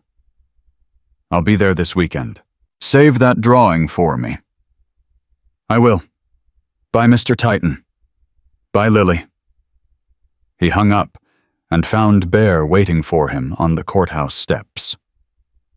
45 years, Bear said. Not enough, but it's something. Fitzgerald's trial starts next month. Reeves says they've built an airtight case. He's looking at life without parole. Good. They walked toward their bikes in silence. The winter wind cut through their leather jackets, but neither man seemed to notice. They'd ridden through worse. Any word on Shepard? Bear asked. Titan's jaw tightened. Nothing solid. Reeves has a team working at full time, but he covered his tracks well. Military records show 347 men with special forces backgrounds who left the service around the right time frame. They're working through them one by one. That could take years. I know. And if they never find him... Titan stopped walking. He turned to face Bear, and his eyes held something that hadn't been there before. Not rage, not desperation, something quieter, deeper. Then I keep looking, for the rest of my life if I have to. Emily deserves that much. Bear nodded slowly. We all keep looking. The whole club. You're not alone in this, brother. I know that too. They mounted their bikes and rode out of town, heading toward the small cemetery where Emily Morrison had been buried 15 years ago. Titan made this trip every month, rain or shine, summer or winter. He'd missed too many years of her life. He wouldn't miss the chance to remember her. The cemetery was quiet. Snow dusted the headstones like powdered sugar. Titan walked alone to the small grave marker in the back corner, the one with the angel statue he'd commissioned with his deployment bonus. Emily Rose Morrison, beloved daughter, taken too soon. He knelt in the snow, not caring about the cold seeping through his jeans. Hey, baby girl, it's Daddy. The wind rustled through the bare branches overhead, and for a moment he could almost imagine it was her voice. I caught another one. A bad man who hurt a lot of kids. He's going to prison forever. He can't hurt anyone else. His voice cracked. I wish I could have caught the one who hurt you. I'm still trying. I promise you I'm still trying. He pulled out a photograph, worn and creased from years of handling. Emily at 5 years old, grinning at the camera with her front teeth missing. The last picture taken before she was taken. A little girl named Lily reminded me why I do this. She's brave like you were brave. She spoke up when she was scared. She trusted strangers to help her because her teacher told her about our patches. He pressed the photograph to his chest. I think you would have liked her. I think you would have been friends. He stayed there for a long time, talking to his daughter's grave, telling her about the case and the network, and the small victories that somehow felt both enormous and insufficient. When he finally stood, his knees ached, and his face was wet with tears. He hadn't noticed crying. Bear was waiting at the cemetery gate, giving him space, but not leaving him alone. Ready? Bear asked. Yeah, let's go. 2 weeks later, the threat that had been hovering over the steel wolves finally materialized. Titan woke to the sound of breaking glass. He rolled out of bed, grabbed the baseball bat he kept by his nightstand, and moved toward the front of his house with the silent efficiency of a man who'd cleared buildings in combat zones. The living room was empty, but the front window was shattered, and something was burning on his porch. He grabbed the fire extinguisher from the kitchen and threw open the front door. A wooden cross wrapped in gasoline-soaked rags blazed in the darkness. Painted on his door in red letters, "Child killers will be punished." Titan extinguished the flames, then stood in the cold night air, staring at the message. His phone was already ringing. Bear's place got hit too. Shadow's voice came through. And Blades, she message. They're targeting all of us. Anyone hurt? No, just property damage and intimidation. But Titan, they know where we live. All of us. Call everyone.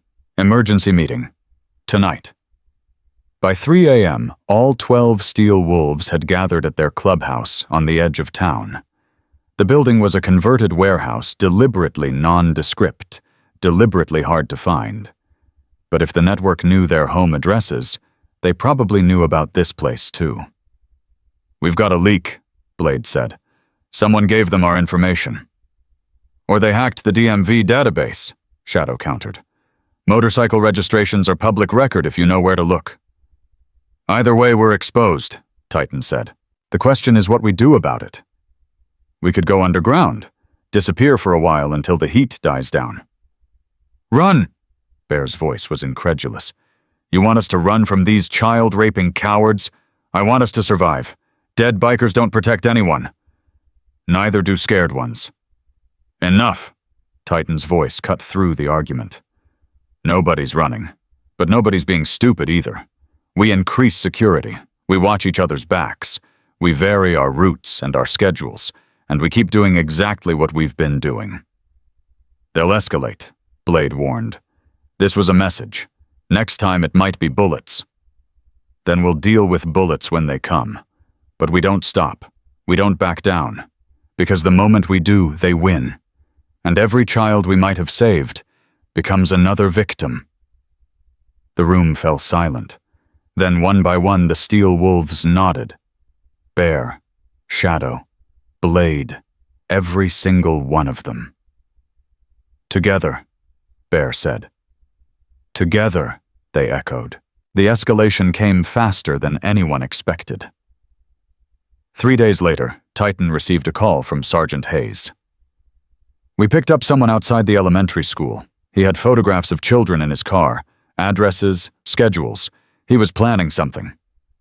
Connected to the network? We think so. He's not talking, but his phone shows communications with known Lighthouse members. This is retaliation. They're trying to prove they can still operate despite the arrests. That's our assessment too. Morrison, I need to warn you, this guy had a list. Names and addresses of people who've been working with us on the investigation. Yours was at the top. I figured as much. Be careful. These people are desperate, and desperate people do stupid things. The very next day, Agent Reeves called with news that changed everything. We found him. Titan nearly dropped his phone. What? Shepard, we found him. Or rather, one of his former associates gave him up in exchange for a reduced sentence. Her voice was tight with controlled excitement. His real name is Marcus Webb, former Army Ranger discharged in 2002. He's been living in a suburb of Nashville for the past 5 years, married, 2 stepchildren. The world seemed to stop spinning. Marcus Webb. A name. A face. An address. After 15 years, the monster finally had an identity. He has stepchildren, a boy and a girl, ages 8 and 10. Reeves's voice was grim. Morrison, I know what you're thinking, and I'm begging you let us handle this. We're moving tonight. We have warrants. We have a tactical team. If Webb is Shepard, we'll take him down properly. And if he runs, he won't. He doesn't know we're coming. As far as he knows, his identity is still secure. Titan's mind raced. Nashville was 4 hours away. If he left now, he could be there before the FBI team moved in. He could look into the eyes of the man who had taken his daughter. He could... What kill him, beat him? What would that accomplish except turning Titan into the kind of monster he hunted? Morrison. Are you still there? I'm here. Promise me you'll let us do our job. He thought of Emily, of Lily, of all the children who had been saved because he'd chosen justice over vengeance. I promise. But Reeves, I want to be there when you take him. I want to see his face when he realizes it's over. A pause. Then, I'll make the arrangements. Be at the Nashville field office by 10 p.m. The ride to Nashville was the longest 4 hours of Titan's life. Bear rode beside him, refusing to let him make the journey alone. Neither man spoke. There was nothing to say that hadn't already been said 1,000 times over 15 years of grief and searching. The FBI field office was a fortress of glass and steel. Agent Reeves met them at the entrance, her face drawn with tension. We're moving in 45 minutes. The tactical team is already in position. Webb is at home with his wife and stepchildren. The children, are they safe? We have CPS standing by. If Webb is who we think he is, those kids will need help. But first we need to get them out of there. What do you need from me? Nothing. Just watch. And when it's over, you'll have your answers. They drove to Webb's neighborhood in an unmarked van, parking 2 blocks away from a modest 2-story house with a swing set in the backyard and a minivan in the driveway. It looked so normal, so ordinary. The kind of house where families grew and children played, and nothing bad ever happened. But Titan knew better. He'd learned long ago that monsters didn't live in haunted castles. They lived in houses just like this one, hiding in plain sight, wearing the mask of normalcy while darkness festered beneath. The tactical team moved with silent precision. Front door, back door, windows covered, every escape route sealed. Then the breach. Titan watched through binoculars as agents poured into the house. He heard shouting, a woman's scream, children crying. 60 seconds later, a man was dragged out in handcuffs. Late 40s, average height, brown hair going gray at the temples. He was wearing pajamas and slippers, the picture of domestic innocence interrupted. But when the agents turned him toward the street, Titan saw his face. And he knew. He knew with absolute certainty that this was the man who had taken Emily. Not because of any evidence, not because of any logical deduction, but because of the eyes. Cold, flat, dead. The eyes of someone who had looked at a 6-year-old girl and seen nothing but an object to be used and discarded. "That's him," Titan whispered. Bear's hand gripped his shoulder, holding him in place. "Easy, brother. Let them do their job." "I know it's him. I know it." "I know you do." They watched as Webb was loaded into an FBI vehicle. The man didn't struggle, didn't protest. He just accepted it, like he'd been expecting this moment for years. As the vehicle passed their van, Webb's head turned. For one brief instant, his eyes met Titan's through the window, and he smiled.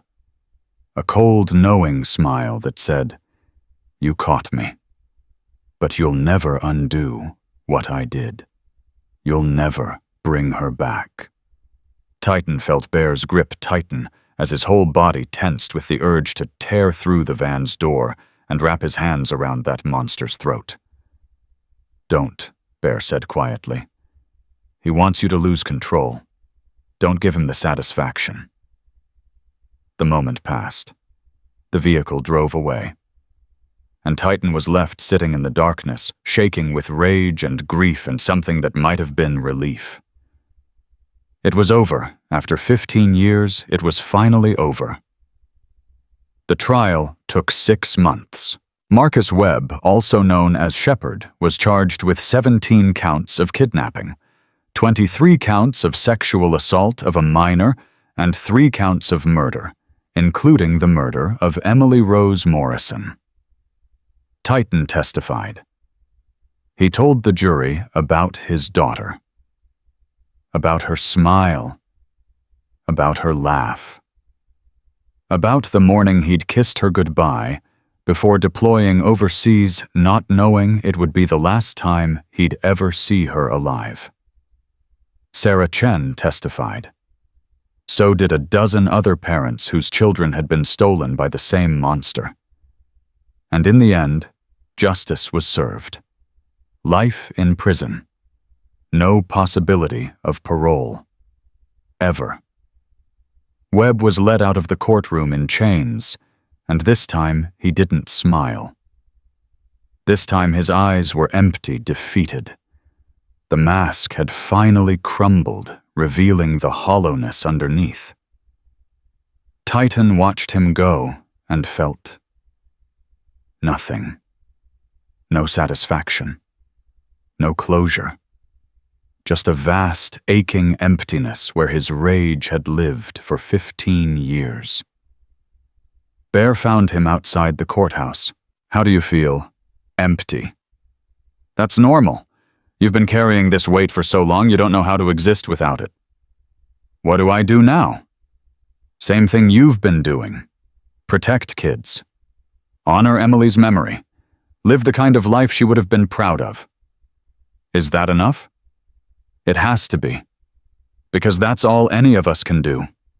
1 year later, Titan pulled his bike into the Crawford County Summer Festival parking lot. The sun was bright. The air was warm. Children's laughter echoed across the fairgrounds. He sat on his bike for a long moment, watching families stream through the entrance. Fathers carrying daughters on their shoulders. Mothers pushing strollers. Grandparents holding tiny hands. Life continuing despite all the darkness in the world. "You okay?" Bear asked, pulling up beside him. "Yeah, just thinking." About Emily. About all of them. Emily, Lily, the hundreds of kids we've helped since this started, the thousands we might help in the future. The Guardians program has tripled in size this year, chapters in all 50 states now, international expansion starting next month. I know. You started something Titan, something bigger than any of us imagined. Before he could respond, a small figure broke away from the crowd and came running toward them, blonde hair flying, pink dress billowing, a smile so wide it seemed to split her face in two. "Mr. Titan, Mr. Titan." Lily Harper launched herself at him like a tiny missile. He caught her easily, swinging her up into his arms. "Hey, little warrior, look at you, you've gotten so tall. I'm 7 now, I had a birthday. I know, I sent you a present, remember? The motorcycle helmet Mommy says I can't ride until I'm older, but I wear it when I ride my bicycle." Her parents approached more slowly, their faces warm with gratitude that hadn't faded in the year since that terrible day. "Mr. Morrison," James Harper said, extending his hand. "Good to see you again." "Good to see you too. How's she doing?" "Better every day. The nightmares have stopped. She's back in school making friends, being a normal kid." His voice thickened. "Because of you. Because you believed her, when it mattered most. She believed in herself. I just followed her lead." Lily tugged at his vest. "Mr. Titan, I want to show you something." "What is it?" She pulled a folded piece of paper from her dress pocket and handed it to him. He opened it carefully. It was a drawing. Crude, but recognizable. A tall man in a leather vest stood in the center, surrounded by smaller figures on motorcycles. Above them, written in careful 7-year-old handwriting, "My Heroes." And in the corner, a small angel with blonde hair and wings floating among the clouds. "That's your daughter," Lily said softly. "My mommy told me about her. She's watching from heaven, right? She's proud of you, right?" Titan's vision blurred. He pulled Lily close, hugging her tight, letting the tears fall where they may. "Yeah, sweetheart," he whispered. "I think she is." When he finally let go, Lily's parents had moved closer, joined by other families he recognized. Sarah Chen and her son. The mother who'd almost lost Tyler at the petting zoo. Dozens of faces he'd come to know over the past year, people whose lives had been touched by the Steel Wolves' mission. "We wanted to do something," Sarah Chen said, "to thank you properly." "You don't have to." "We know, but we wanted to." She gestured toward the festival entrance. A banner hung above the gate, freshly painted Emily's Guardians, protecting children together. "The county approved it last month," James Harper explained. "Every year the summer festival will host a child safety event in Emily's name.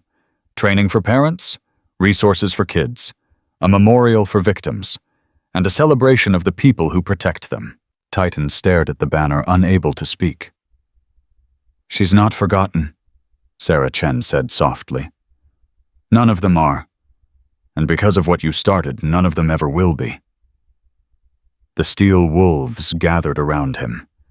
Bear, Shadow, Blade. All 12 brothers who had ridden beside him through the darkest year of his life and emerged on the other side. "What do you say, Prez?" Bear asked. "Ready to go protect some kids?" Titan looked at the banner one more time.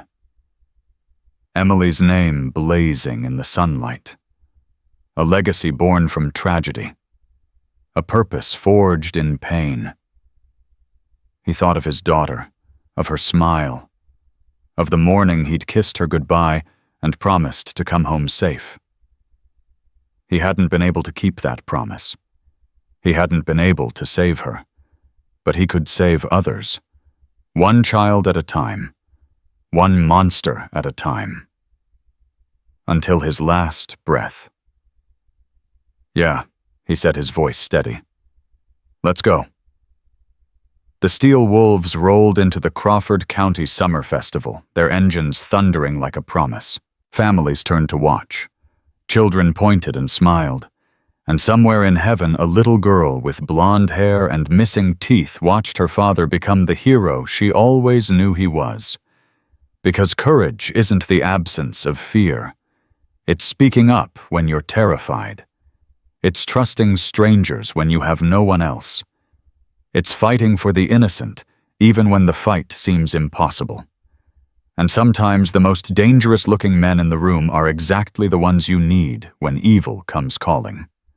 Emily Rose Morrison didn't die in vain. Her father made certain of that.